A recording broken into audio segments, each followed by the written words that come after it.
As you may have seen if you watched my short webinar, it started with my son and his impulsivity, which was off the charts to the point that he got kicked out of every different type of school environment and program that exists pretty much from like kindergarten through, I think about 8th grade, you would say. But he's just started. I would get calls from the teacher even when he was little, you know, we really love him, but he's not following the program. You need to come and get him.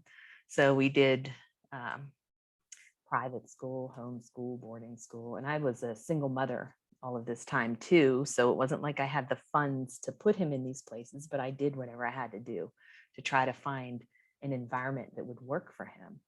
So I'm down in like South Carolina with these 2 boys. He was my youngest, and we did that. Yeah, we did the private school, homeschool, boarding school, homeschool. He got kicked out of homeschool a couple times along the way. And I just kept trying to find a place that would work for him before he would become a troubled teen. You know, I was trying to head it off, and I would Google search, you know, what do I do for this oppositional kid? Because that's how he came across. He came across as like 110% boy with a bad attitude. But he was super sensitive underneath there. And, you know, none of us really realized at that point, or didn't really have a good grasp of, you know, trauma-informed approaches or anything, but we all kind of had some trauma from the divorce that I went through. But anyways, so I keep trying to find these different places that were going to work for him and not really finding a solution to fix whatever was happening internally with him. But one of the last places, as he was getting to be 12, he was, you know, refusing to do schoolwork. There were holes in my walls. He was addicted to games. It was just a nightmare. And I was like, I signed him up for a military academy in South Carolina. And I'm like, bud, you've got to make this work for you. And it was just a summer camp program that I thought he would love because he likes outdoor stuff, real physical things, except for the video games, which was the opposite. So he goes to this military academy, and I'm like, this is going to be great. I even looked into enrolling him the following year. And I get a phone call to come and pick him up. He got kicked out. And I'm like, no. And I had told him, you know, he was not welcome home again if he doesn't make it work for him. That's how bad it had gotten in the home. And so when they called me to come and pick him up, I said, no. I told him he's not welcome home again. And they said, well, you have to pick him up. He's only 12. And I'm like, you have to do something with him because I told him he can't come home. And they wouldn't send him to juvie. And I don't know, went through this whole nightmare thing of trying to find out what to do with him, and ended up finding a therapeutic program in the middle of nowhere, Utah, for troubled teens, or whatever you want to call them. And they were willing to take him. He was 12 going on 13, even though they normally start at 13, but they heard about his whole history, and I was out of options. I didn't know what to do with him. So I did one of the hardest things I've ever done in my life. And I had him transported from that military academy over to Kanab, Utah. The program was called Abundant Life Academy at that point. So here we are, finally. He's a troubled teen now, and I get him in this program for troubled teens. So I think, okay, well, we're here. At least they know what to do for him now. Even though I tried to avoid this all of these years, they know what to do for him now. A few months into the program, I get a call from the founder and the CEO. Really love him. He's a genius, but he is not following the program. So you need to come and get him. I'm like, you've got to be kidding. And I'm laughing now, but it was not funny. Like it was so unbelievably stressful. In hindsight, it's okay now because everything's good, but he's about to get kicked out of there. And I'm talking to the CEO, and he knows we don't have options. He's like, I don't think wilderness is going to work. He's just going to haul off and leave, or accidentally kill himself, or do something, you know.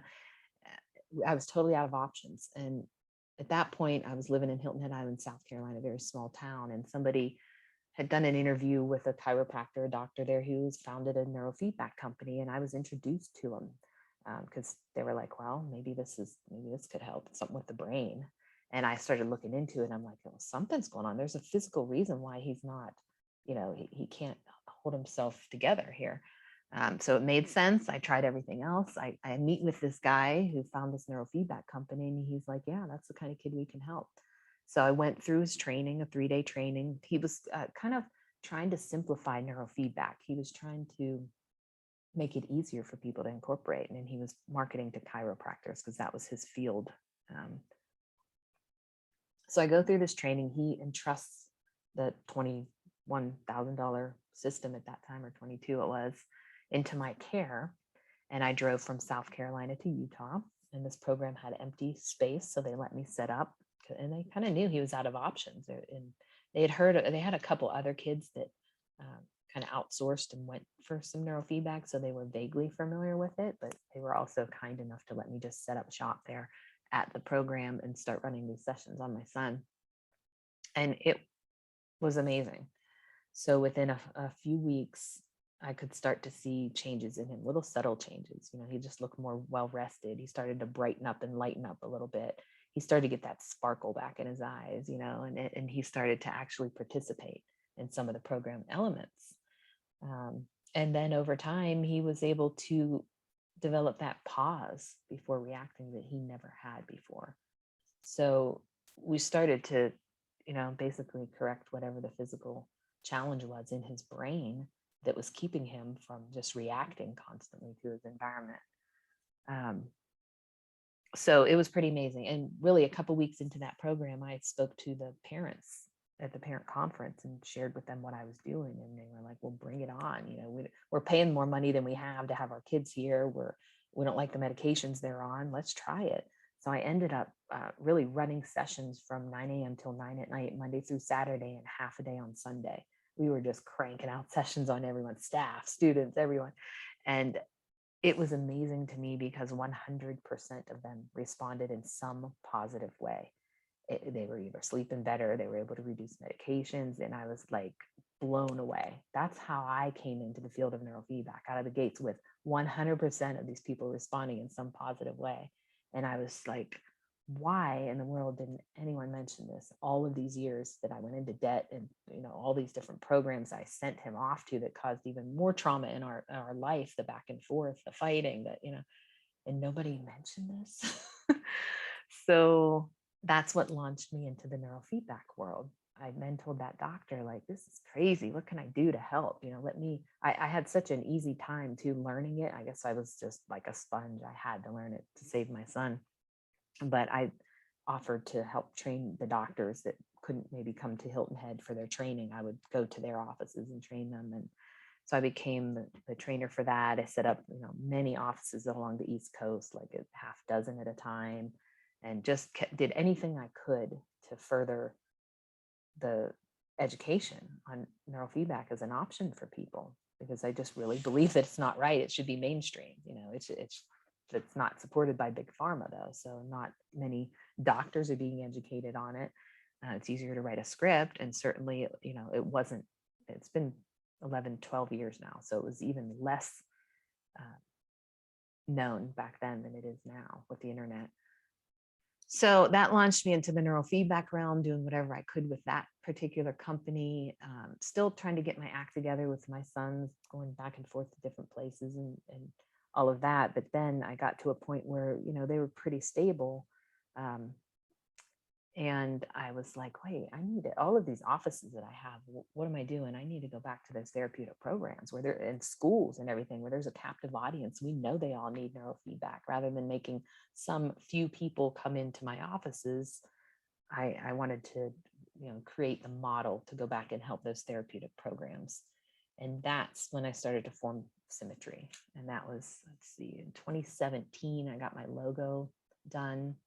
The fall of 2017, I contracted with the developers to create my software. And they said it would be like 13 weeks, and it ended up taking 13 months. So SYMMETRY was sort of founded in 2017, but I really didn't actually have my software and my equipment until 2018. So we're still kind of a baby company, but we're doing pretty good. So I feel weird with you muted. So if you want to unmute and we can like converse a little more, that's. I'm sitting here going, oh my God, and I'm answering everything like I would, you know, like I hear you, and oh God, Okay. and that's awesome. And I'm like, she probably I don't know how I would be able to do it. I'll stay off mute. But It's that's weird when awesome. it's weird Yeah. when you're silent and I'm not getting any feedback, but that's the basic of the story. That is crazy though. Isn't it awesome how Yeah. things, you know, you find, I don't know when or Yeah. where, you don't know when or where, but you fall into what you're supposed to be doing. Yeah, And because that's I so didn't, I mean, awesome. my purpose was a mom and just keeping my kids safe. That was my Yeah. existence. And it was so intense because, you know, part of that was a big nightmare legal battle between courts and everything, but we resolved that. And I really thought we were all okay. So, you know, and even the therapist, I did have my kids in counseling during that. And they were like, well, I don't want to talk about it anymore. I think they're okay. If they're going to share anything more, it's going to be with you later on. So I really thought that I resolved like that trauma part of our life, and well, you know, that's up on the shelf, everybody's good now. Well, what's wrong with him? Why is he, you know? Yeah.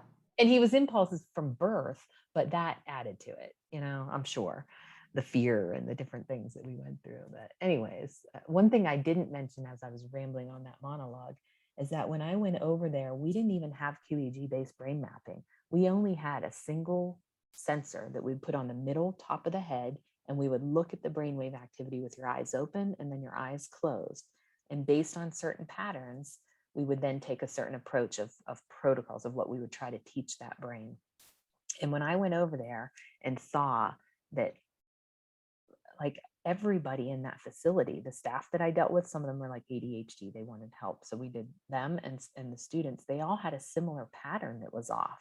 So I was like, it doesn't matter what the label is, call them ODD, ADD, ADHD, whatever, Yeah. anything you want to call them, their brainwaves were dysregulated. That was the problem. Yeah. They had dysregulated brains, you know, and there they were. They all responded in a positive way. So I was like, holy moly, you know, it was incredible. No, Yeah. that does, it sounds awesome. Have you ever Yeah. had anybody go on it that didn't have a dysregulated brain?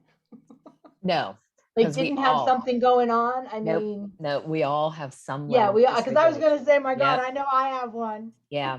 But theirs was a similar pattern with Yeah, yeah, yeah. No, I slow got wave you. activities. Very interesting. And yes, Yeah. we do. And that could And happen with only just one, yeah, um, what did you call it? one sensor that we put in the middle Sensor. of the Yeah, head where sensor. we recorded their, yeah, Yeah. activity. And so now we get to see the whole picture with the whole full 19 channel brain map. We're looking at all the regions and much more analysis.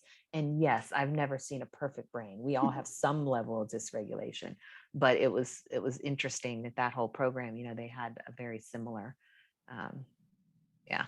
So anyway, That's so awesome. Symmetry, yeah, really just is kind of, it's still sort of a baby company, but we've done very well. I'm trying to think how many people we have on the team now. I'm gonna just say probably about a dozen. I'm not counting them at the moment.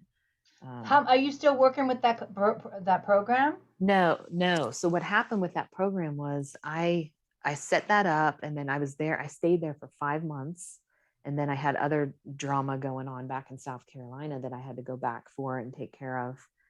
And that's when I figured out that I could train someone to be my hands-on person, and I Mhm. could service it from a distance. And so that's what I did with them. Then they sold and moved, not sold, they changed hands and moved to St. George. I got them up and running again. Then they sold completely and changed hands to another person and moved over to Virginia, and I got them back up and running and everything. And then they went under. They had some kind of incident happen with staff, and then their reputation went down and they closed. Um, But yeah, so that was it. I kept them as long as I could, trying to help them do that. And then I was just dealing with all of these offices everywhere that I yeah. had. And now we're down to, at this point, so when COVID hit, I closed my second to the last office, but I was up to, yeah, about a half dozen of them on the East Coast. And I closed the Foxborough, Massachusetts one. So right now we have one office in Mount Pleasant, South Carolina, that we service people that come in, and that's all we do. It's just biofeedback, neurofeedback, and Caitlin heads that up there in Mount Pleasant, South Carolina. So that How many happened. programs do you have? Um, Or how many, outsourced or however you call it? we have, let me pull up our customer list. Do you want me to ask questions or do you want me to wait? Is there, I Yeah, can no, wait. I like conversation rather than me Okay. doing a monologue. There are a couple things that I want to tell you about how the company developed, and then let's Okay. go over the number that we have right now. Okay. So throughout that time that I was using that, I was using a different company's equipment. I told you I became the trainer. So that's where some of the training and stuff I know that I can do. And that's what I built into Symmetry, that we would provide the training for people. I also became the tech support because he became ill, the founder of the company, and I did all the tech support calls too. So I got well versed on the technology, on troubleshooting and stuff like that. So the support aspect was something that I knew I could do too when we launched Symmetry. And we also, that's part of what we do for everybody, is the support part. And then I ended up like consulting for some of the doctors. Like they would just want to run cases by me and, know what protocol I would pick here or there or whatever. And so I did consulting for them. Whether it be business-wise, some of them would just reach out to me business-wise because I had 6 offices and they just wanted to know how I did it and what I was doing. And other things were, more specific to case management. So that case management part in the consulting is another branch of Symmetry that we do for people so that we can, help guide the protocols and the cases and everything. And that's why that formed. Also, throughout that process of learning that I could plant systems in different places, I had a few parents from that therapeutic program where their kid graduated and stuff. And they were like, well, we want to continue with the neurofeedback. How do we do that? So I set them up with a system at home and coached them through that. And that's when I realized we could do at home training. So those are our 5 divisions. Basically, we have at home, we have in office, because we have the Mount Pleasant office. We can still always do that and set up more if we ever want to, but we have in office, we have at home. I do the consulting and the case management.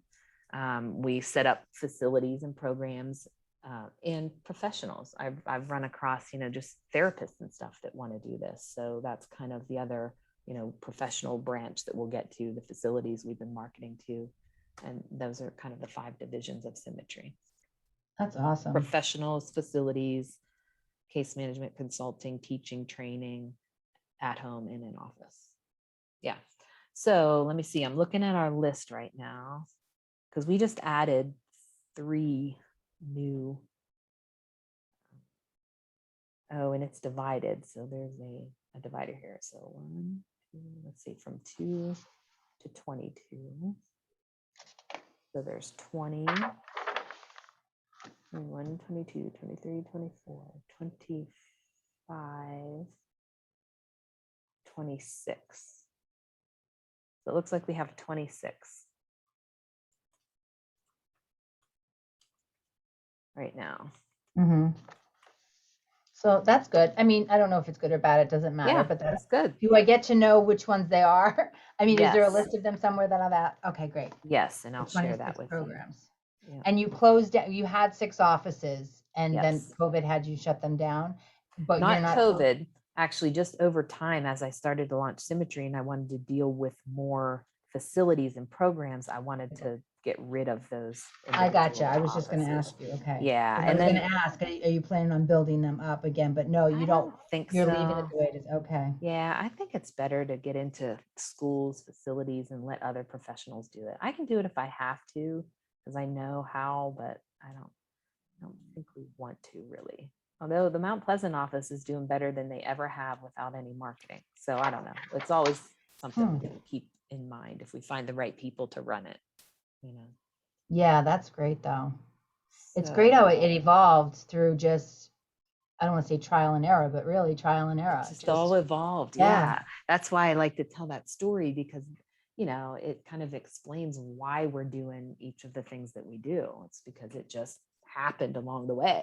I learned how to do it. I was doing it anyways. And so that's what Symmetry is all about.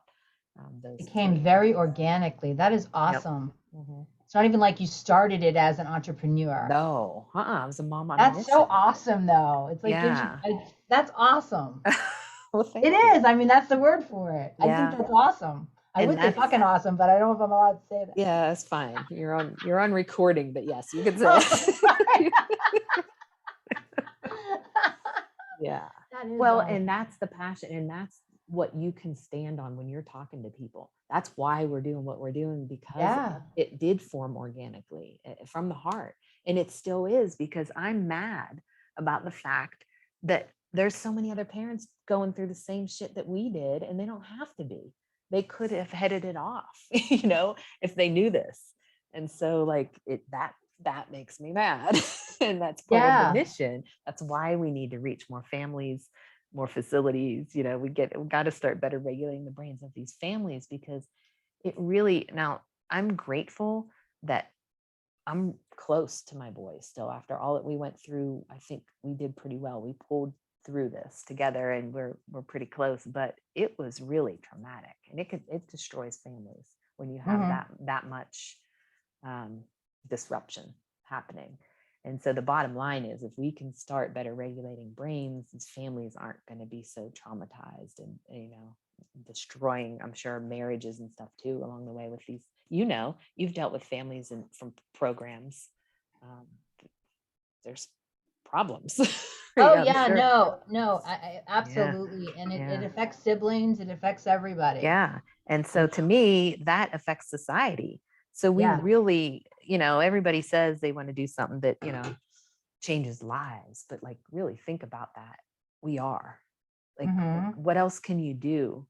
You can send families to therapy and talk therapy and everything, and that can help to an extent. But if there's a physical reason, like in my son's brain, that he had no pause before reacting, it didn't matter how many therapists we sent him to. He knew that stuff, but he couldn't physically refrain until we Yep. fixed that part.